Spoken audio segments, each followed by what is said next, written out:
Намском районе огнеборцы опахивают кромку пожара и останавливают его продвижение встречным палом.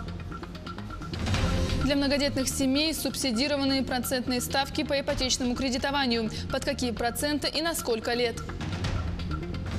Коллекция истории Диснейленда выставляется на торги в Калифорнии.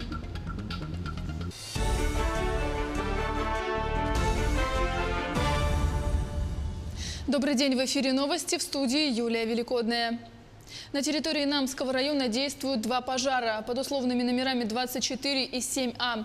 Площадь одного составляет 6000 гектаров. На сегодняшний день локализованы восточная, южная и северная кромки этого пожара. Действующей остается западная. Туда и будут переброшены основные силы. Второй пожар занимает площадь 200 гектаров. На локализацию этих пожаров задействованы более 200 человек. Это федеральный резерв, работники якутской авиабазы, сотрудники Якутлесресурса, а также мобилизированное местное население. Огнеборцы опахивают кромку пожара и останавливают его продвижение встречным палом. Для деревни село Тастах. Здесь уже горит она недели 2-3, даже больше.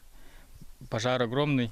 Были дожди, и они замедлили наш отжиг. По опашке, по опорной полосе мы должны отжигаться. Трактор копают. И в основном чистим опорную полосу, где трактор прокопал. На 87-м году жизни скончался советник президента страны, доктор юридических наук, полный кавалер ордена за заслуги перед Отечеством Вениамин Яковлев. Как сообщили в Ассоциации юристов России, в последнее время Вениамин Федорович болел. Свою профессиональную деятельность Яковлев начал в 1953 году преподавателем Якутской юридической школы, которую возглавил в 1954. С 1956 по 1960 был старшим помощником прокурора Якутской ССР. Далее он работал в Свердловске и Москве, где с 1989 по 1991 занимал пост министра юстиции СССР. С января 2005 и до последних дней жизни был советником президента России. Благодаря ему Россия перешла на рыночные отношения более-менее уверенно, потому что он занимался гражданским правом, был у истоков создания Гражданского кодекса Российской Федерации. И в свое время, будучи первым председателем Высшего арбитражного суда Российской Федерации, создал серьезную практику взаимодействия и взаимоотношений в сфере бизнеса. Мы, юридическая общественность Якутии, всегда будем помнить его слова о том, что Ассоциация юристов России должна объединять лучших юристов страны для того, чтобы повышать правовую культуру граждан Российской Федерации. Семьи, у которых в этом году родился второй или третий ребенок, имеют право на субсидирование процентной ставки по ипотечному кредитованию. Программа с господдержкой реализуется с начала текущего года. При этом льготная ставка ипотечного кредитования составляет 6%. Отмечу, что если родился второй ребенок, то семья получает субсидирование на 3 года, а при рождении третьего ребенка срок льготной ставки составляет 5 лет. По условию программы квартира должна быть куплена на первичном рынке. Также семья вносит первоначальный взнос 20% от стоимости жилья. Для этого они могут воспользоваться материнским капиталом. При рождении, начиная с 1 января 2018 года до включительно 31 декабря 2022 года. То есть в этот период, если они родили второго, либо третьего ребенка, значит, они подпадают в эту программу на льготное кредитование. Основная цель – это улучшение жилищных условий, то есть семьи могут при оформлении договора купли-продажи жилого помещения, либо долевого участия на строительство, либо же, значит, на приобретение жилья с земельным участком. Могут воспользоваться. При этом размер установлен, жилое помещение, находящееся на территории субъектов, до 3 миллионов предоставляется.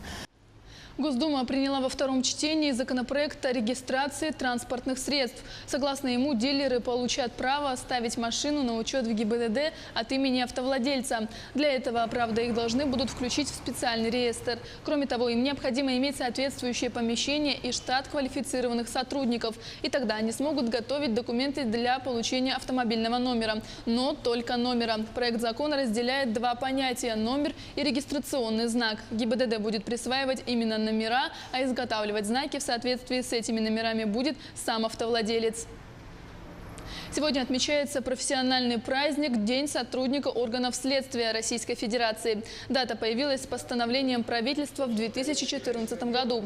Однако историю ведет с 1713 года, когда именным указом Петра I был учрежден первый специализированный следственный орган России – Следственная канцелярия, которая стала первым государственным органом в стране, подчиненным непосредственно главе государства и наделенным полномочиями по проведению предварительного следствия. С тех пор День сотрудника органов следствия – это профессиональный праздник всех сотрудников следственных подразделений. Отметили его и в Якутске. В Следственном управлении поздравили ветеранов и отличившихся сотрудников. Также отметили и средства массовой информации, участвовавших в освещении работы ведомства. Телеканал «Якутия-24» был отмечен дипломом первой степени. В структуре следственного управления по всей республике работают около 180 сотрудников. И разумеется, что основная часть из них – это следователи. Наши следователи – это люди, которые в любую погоду, в любое время дня и ночи готовы выехать на место происшествия. Они зачастую жертвуют не только своим личным временем, но и порой даже взаимоотношениями в семье, потому что действительно работа следователя, она покоряется, скажем так, далеко не каждому человеку. К этому нужно долго идти, к этому нужно быть готовым. И наши следователи, я уверена, с этим справляются. Игровые автоматы уничтожили на свалке в Якутске. На мусорном полигоне сотрудники полиции утилизировали крупную партию незаконного оборудования. Автоматы были изъяты в рамках борьбы с организацией нелегального игрового бизнеса. Как сообщает пресс-служба МВД Республики, в течение нескольких дней планируется уничтожить свыше 4000 единиц игровой аппаратуры. В течение первого полугодия 2018 года сотрудниками полиции в ходе оперативно-профилактических и оперативно-розыскных мероприятий пресечена деятельность 45 незаконных игорных заведений на территории Республики Саха-Якутия. Из них 42 расположены были на территории города Якутска, по одному в Мирнинском, Неренгринском районах и Мегино-Канкаласском районе. Золотодобывающая компания «Полюс Алдан» добывает 37% всего рудного золота Якутии. В рамках проекта «Местные кадры в промышленность» за этот год компания трудоустроила около 200 специалистов со всей республики. Подробности в следующем материале.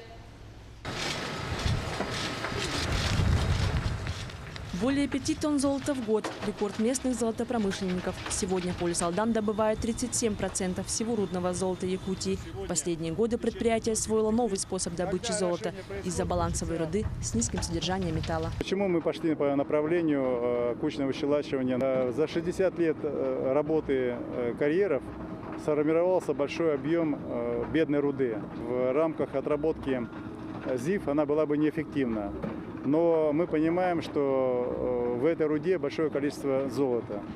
И был спроектирован в течение 3 лет и построен такой комплекс, который сегодня позволяет отрабатывать эти забалансовые руды с содержанием 0,6-0,7 грамма на тонну именно этим методом. В 2017 году в рамках программы «Местные кадры в промышленность» компания трудоустроила десятки специалистов со всей республики, при том, что общая численность рабочих около 2000 человек.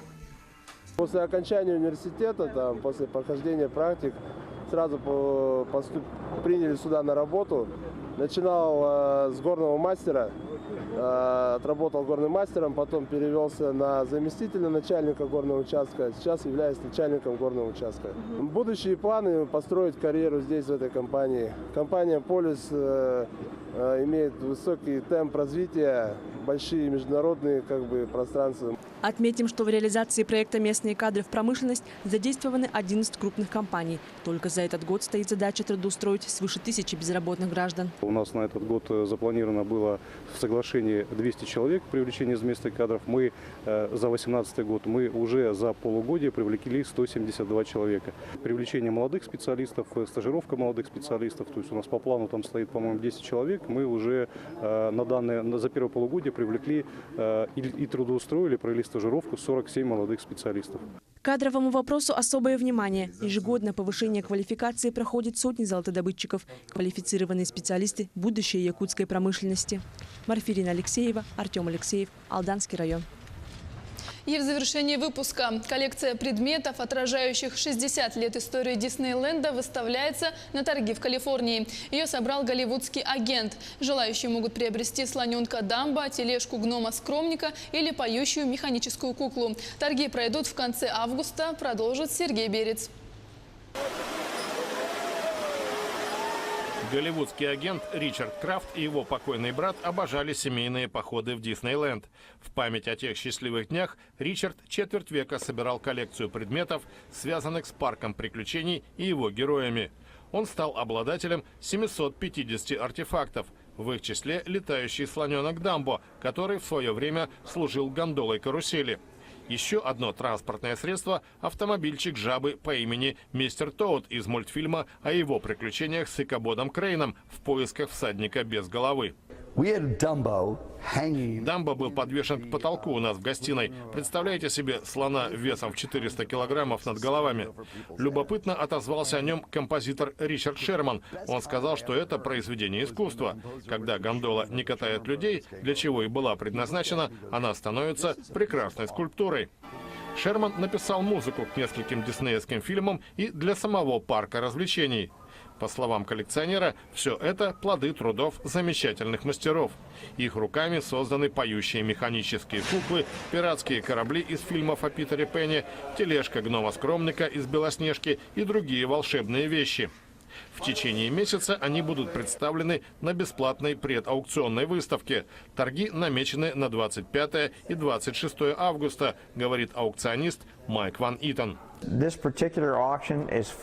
Здесь найдутся предметы для каждого. Цены начинаются с $50. Но если говорить о картинах из «Дома с привидениями», то они могут стоить от 100 до 200 тысяч.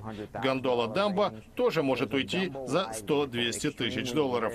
Часть вырученных средств Ричард Крафт намерен пожертвовать 2 благотворительным организациям, помогающим детям. Одна из них финансирует исследование редкого генетического заболевания – синдрома Коффина-Сириса.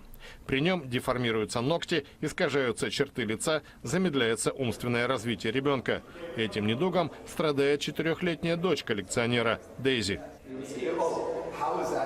В новости к этому часу. Всего доброго и до встречи в эфире.